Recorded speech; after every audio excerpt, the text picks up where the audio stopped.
And welcome to this week's video. I'm Pamela from Content Clarity, a company which helps entrepreneurs make sense of their digital marketing so they can scale their businesses effortlessly online.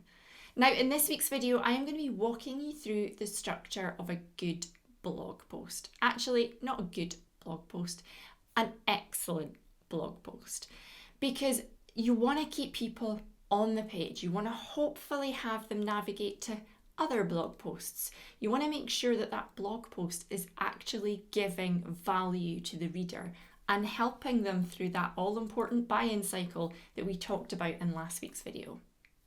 With that in mind, where do we start? We start at the very beginning, the blog post title. You want to make sure that that blog post title is as compelling and exciting and eye-grabbing as possible. Think about where that blog post title will appear. It's not just going to be on the blog post page, it's also going to potentially show up in Google search results, the blue link.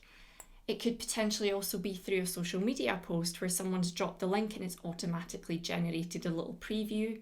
It could also be in an email newsletter where again someone else has maybe dropped it in. So bear that in mind about where this blog post title is going to appear. So you want that to be really eye-grabbing, really captivating, something that's going to make people want to click through. So I'm going to talk you through some examples of just okay blog post titles versus outstanding and excellent blog post titles so you can kind of see the difference. So for example, say we have how to take selfies with your iPhone. 5 quick ways you can upgrade your selfies with your iPhone. Can you see how much more compelling the second one is? It has urgency about it. It has simpleness put in there as well. Simplicity in there as well, because people want quick and easy to consume content these days. That is what they're looking for. So if you can really break it down step by step, all of a sudden it becomes a bit more compelling that they want to click through. So again, if you think about what makes a good blog post, 5 ways you can upgrade your blog post, or 5 ways you can drive more traffic to your blog post. Things that are really going to be eye-grabbing and really sort of solve the issues of the person that's going to be reading it. So think about that. Keep that in mind when it's coming down to coming up with that really good blog post title. Next up, we have the opening paragraph.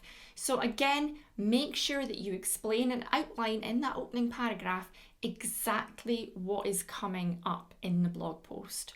So again, if you have got keywords in there, make sure you use that in your first sentence so that Google really likes that. But make sure you sort of outline exactly what is to be expected so people know what's coming up. If you're going to break down 5 ways to do something, or you're going to really break it down into a step-by-step, make sure you outline that below. Also, if there's going to be a video to watch or anything else further down in a blog post, make sure you mention that so that when people are scrolling, they know that that's coming up. Next up, we have what is called the body copy. This is essentially the blog post itself. Bear in mind, a lot of content these days is consumed on a mobile phone, so keep that in mind. We don't want really long paragraphs. We want it to be broken down. We don't want jargon in there that people aren't going to understand. If possible, proofread it and take out anything that doesn't need to be there. Remember what I said about how people consume content these days. People want quick, sharp, to the point. They don't want added fluff, stuff that doesn't really need to be in there. So keep that in mind. If there is any important detail out throughout the post in the body copy, you can make it in bold. You can actually pull it out and put quote marks around it, italics, and actually make it a standout quote within the paragraphs if there's been a really good point made. Again, you can break up paragraphs with great images that help bring to life what it is that you're talking about.